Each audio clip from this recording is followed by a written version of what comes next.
Hello champions, welcome to Origin. मेरा नाम Prince Kumar है और आप सभी का ओरिजिन में बहुत बहुत स्वागत है। इस वीडियो लेक्चर के थ्रू हम पढ़ेंगे अपने उसी टॉपिक के बारे में जिसका नाम था, देखिए एक बार, इक्वालिटी इन इंडियन डेमोक्रेसी। ठीक है ना, इसी के बारे में आज हम लोग पढ़ेंगे और इसके एक अलग टॉपिक को आज हम लोग डिस्कस करेंगे। क्या है देखिए, हालांकि ये टॉपिक नहीं है, ये आपके एनसीईआरटी का बुक का ही है, लेकिन हम लोग इसको इस प्रकार से स्ट्रक्चर तैयार कर लिए हैं कि ताकि आपको ज़्यादा समझ में आ पाए। ठीक है ना, चलिए क्या है इसके बारे में खास बात जानते हैं। The government also set up several programmes to improve the lives of communities and individuals who have been treated unequally for several centuries. देखिए, सरकार इस प्रकार से भी अलग अलग तरीके से वो काम करते रहते हैं, ऐसे लोगों के लिए आवाज़ उठाते रहते हैं जो कि बहुत ही पिछड़े हैं, जो कि उतना ज़्यादा सक्षम नहीं है, है ना। जो कि जैसे हर कोई इंसान पैसे लगाकर पढ़ नहीं सकता है, हर एक इंसान पैसे लगाकर अपने इलाज नहीं करवा सकते हैं, तो इनके लिए भी सरकार काम करते हैं, है ना। बहुत प्रकार के काम करते हैं, उन्हीं के बारे में आज हम लोग पढ़ेंगे। देखते हैं क्या है। One of the steps taken by the government include the mid day meal scheme. Mid day meal scheme आपने जरूर सुना होगा। मिड डे मील स्कीम वही है जहाँ पे कि गवर्नमेंट स्कूल में, यानी कि सरकारी स्कूल में आपको भोजन खाने को मिलते हैं, वो भी फ्री ऑफ कॉस्ट। उसके लिए आपको कोई भी पैसा देना नहीं पड़ता है। तो जो भी बच्चे सरकारी स्कूल में पढ़ते हैं उनको भोजन वहाँ पे दिया जाता है। यही हमारा है मिड डे मील स्कीम। ठीक है ना। तो ये तो हो गया हमारा पहला शुरुआत, यानी कि हालांकि ये तो पहला हो गया, हालांकि ऐसा बहुत प्रकार का गवर्नमेंट स्कीम लाते रहते हैं, ऐसे फैसिलिटी लाते रहते हैं जिनसे लोगों को बहुत ज़्यादा बेनिफिट हो सके। जैसे सरकारी स्कूल हो गया, सरकारी अस्पताल हो गया, है ना, आंगनबाड़ी हो गया, सरकारी बस फैसिलिटी हो गया, ये सारा हमारा क्या है, गवर्नमेंट का स्कीम ही तो है। तो इनसे लोगों को फ़ायदा मिलता है, ऐसे लोगों को फ़ायदा मिलता है जिनके पास के पैसे कम हैं, जो कि असक्षम हैं, वो जुटा नहीं पाते हैं, तो उनके लिए ये वरदान का काम करते हैं। ठीक ना। तो इनमें से सबसे इम्पॉर्टेंट जो था वो था हमारा mid day meal scheme. Mid day meal scheme वही है हमारा जो सरकारी स्कूल में आपको भोजन खाने को मिलते हैं दोपहर के समय में, टिफिन के वक्त, यानी कि लंच के वक्त। ठीक है। अब जानते हैं कि मिड डे मील स्कीम है क्या। Mid day meal scheme, this refers to the program introduced in all government schools to provide children with cooked lunch। तो ये एक ऐसा प्रोग्राम है जो कि हर एक गवर्नमेंट स्कूल में चलाया जाता है और इसमें बच्चों को भोजन, बना हुआ भोजन उनको खाने के लिए दिया जाता है। ठीक ना। चलिए इसके बारे में देखिए क्या है।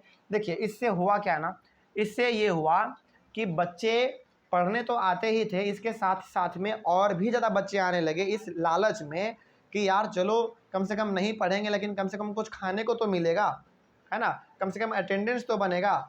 इसके चलते बच्चे स्कूल आते थे। मान लीजिए यदि 6 घंटे का क्लास है, 6 घंटे में वो 5 घंटे खेलते हैं, मटर गश्ती करते हैं, इधर उधर घूमते हैं, लेकिन 1 घंटे तो वो कम से कम पढ़ेंगे ना, 1 घंटे तो वो कम से कम पढ़ेंगे।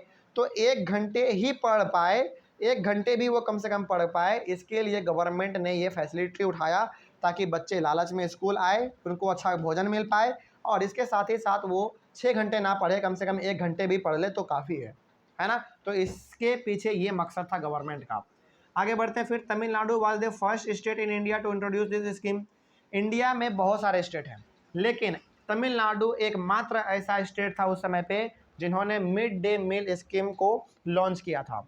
पहला स्टेट यही था हमारा। ठीक ना, इस चीज़ को आप याद रखिएगा, आपसे पूछा भी जाएगा कि इंडिया में ऐसा पहला स्टेट कौन सा था जिन्होंने mid day meal scheme launch किया था, तो वो था हमारा स्टेट तमिलनाडु। ठीक है ना।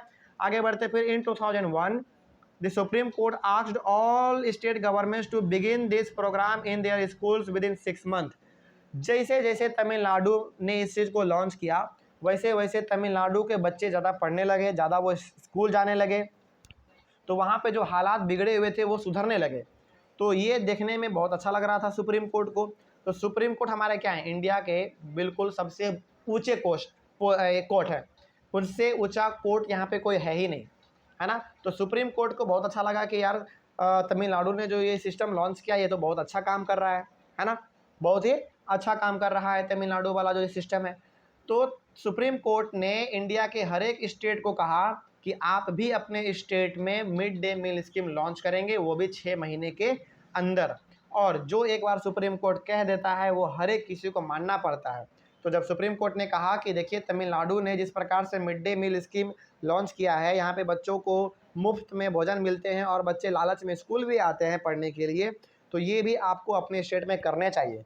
तो उसके बाद हर एक इस गवर्नमेंट ने, हर एक स्टेट गवर्नमेंट ने उसको लॉन्च किया अपने अपने स्टेट में, और इससे बहुत हद तक हालात सुधर भी गया बच्चों का, ठीक ना।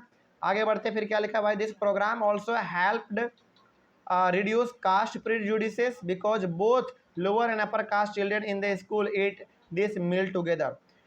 देखिए mid day meal scheme launch करने का ना बहुत सारा फ़ायदा था। सबसे पहला फ़ायदा तो ये था कि बच्चों को अच्छा खाना मिल पाएगा। दूसरा फ़ायदा ये था कि बच्चे लालच में स्कूल आएंगे और 2 शब्द वो पढ़ लेंगे।